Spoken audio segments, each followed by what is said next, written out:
টাকা যার ছিল এটা বসে টাকা দিবেন না, ওরা 500 টাকা দেন।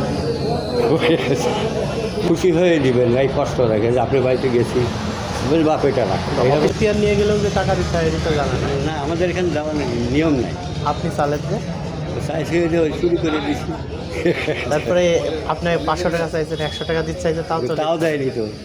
আপনি তো পরে ঘুরে বলছি যে 100 টাকাই দেয়। আপনার ছেলে দিছে, জানলা দিয়ে তো শোট করছিল। হ্যাঁ, সে বলে 1 টাকাও হয়তো হুমকি দামকি দিয়ে আসছেন। না, হুমকি করে। হ্যাঁ, আমরা বলছি, কালকে আপনার কাজ হচ্ছে, আপনি চলে আসবেন, আমার লোনই দরকার। আপনি চাইলেন, দিলেন না, মিটে গেলেন। ওনার ছেলে বলে কিসের দেবো, কি দলে না।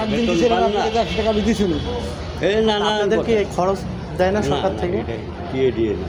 মানে ওই এগুলো কি আপনাদের ওই ইয়াদের থেকে নিতে হয় আপনার অফিস থেকে? আপনি খুশি হয়ে দিবেন, ভাই কষ্ট রাখে যে আপনি বাড়িতে গেছি বলে বাপ এটা রাখ।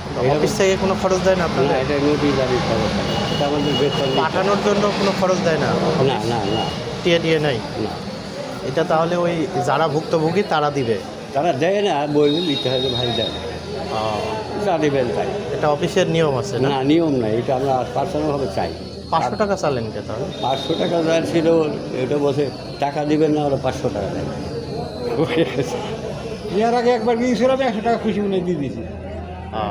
এই বিয়ে বাড়িতে 500 দিতে হবে।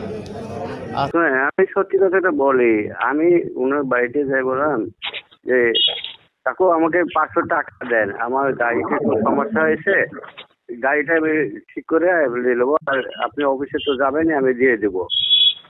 এই কথাটাই বলছিলাম।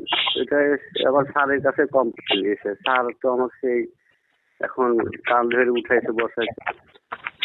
কিন্তু এরকম কারোর কাছে দুর্নাম করে, কারোর কাছে টাকা খাইয়ে যাবো, চাকরি করে গেলাম, আমার কারোর কাছে এভাবে টাকা খাই দাদা, আমি একটু ক্ষমা করছি দাদা, আমি ওইভাবে আর ওর টাইম পাবো না কোথাও।